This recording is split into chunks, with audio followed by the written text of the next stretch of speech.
Para a gente conseguir decifrar a bossa nova, a gente precisa entender o arquiteto dela. A mente que estava ali por trás da estrutura, das harmonias, daquela sofisticação toda, Tom Jobim. E é isso que a gente vai ver aqui, como ele desenhou a planta sonora de um movimento que mudou a música brasileira para sempre. Essa frase do Rui Castro, olha, ela é a chave de tudo. Ela coloca o tom não como mais uma peça, mas como a fundação, sabe? O alicerce mesmo, onde toda a bossa nova foi construída. Sem essa estrutura que ele criou, a batida e a alma simplesmente não teriam onde morar. Então, o papel do Tom Jobim foi esse, de ser um verdadeiro arquiteto do som. Ele não só compôs melodias, não, ele estabilizou, ele deu forma para um estilo musical que estava só começando a nascer. E essa planta baixa para um novo som foi criada a partir de uma revolução.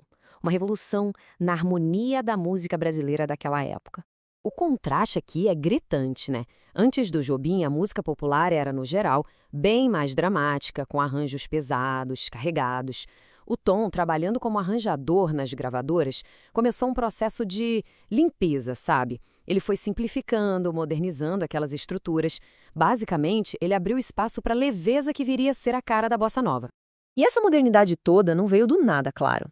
O Tom Jobim era uma espécie de ponte entre dois mundos. De um lado, você tinha toda a sofisticação da música clássica, de Villa-Lobos, de Debussy. Do outro, a cadência, a malandragem do samba de terreiro, do samba de raiz. Foi exatamente nessa fusão que nasceu uma linguagem harmônica completamente nova. Mas, né, todo arquiteto precisa de parceiros para fazer a visão virar realidade. E a parceria mais importante da vida do Tom Jobim estava prestes a acontecer. O tempo aqui é uma coisa crucial. Em 1956 acontece aquele encontro que entrou para a história com o poeta Vinícius de Moraes. E aí, só 3 anos depois, em 59, o Tom já estava arranjando o álbum que virou o manifesto do movimento, o Chega de Saudade, do João Gilberto. Foi um período de criatividade, assim, explosiva. E a primeira conversa entre esses dois gênios já revela muito sobre o pragmatismo cheio de humor do Tom. Quando Vinícius o convidou para musicar a peça dele, Orfeu da Conceição, a primeira pergunta do Jobim foi essa aí, uma parceria lendária que começou com os pés bem firmes no chão. Esse papel de diplomata acabou rendendo para ele o apelido de pai da matéria, porque pensa bem, enquanto João Gilberto era um gênio mais recluso, obcecado ali com a batida perfeita, o Tom era quem traduzia essa genialidade toda para o mundo. Para os executivos das gravadoras, para os outros músicos, ele garantia que aquela inovação não se perdesse no meio do caminho. Bom, com a estrutura definida e as parcerias certas, era a hora de construir os monumentos. As canções que levariam essa nova arquitetura sonora do Rio de Janeiro direto para o palco global.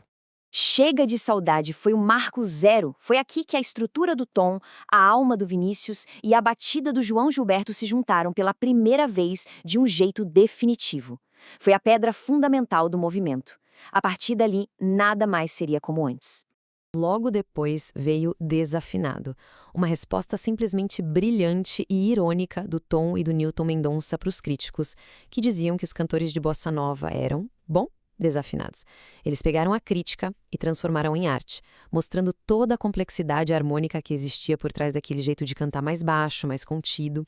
E, claro, Garota de Ipanema, a canção que nasceu como uma melodia inspirada numa cena do dia a dia ali no Bar Veloso e se tornou um dos maiores sucessos da música pop mundial. É a prova final do poder de alcance universal da arquitetura do Jobim. 2 passos foram essenciais para consolidar esse status global. Primeiro, a apresentação histórica no Carnegie Hall em 1962, que apresentou a bossa nova para a elite do jazz americano, e depois, a colaboração com ninguém menos que Frank Sinatra, que colocou o Tom de vez no panteão dos gênios da música mundial. Para terminar, vamos ver como todo o legado e a sofisticação do Jobim podem ser encontrados até na mais simples das ideias dele. Samba de uma nota só talvez seja o melhor exemplo da filosofia do Jobim. A melodia é de uma simplicidade que chega a ser desconcertante, mas por baixo dela, ali tem uma estrutura harmônica que é incrivelmente rica e complexa. É a síntese perfeita do estilo arquitetônico dele.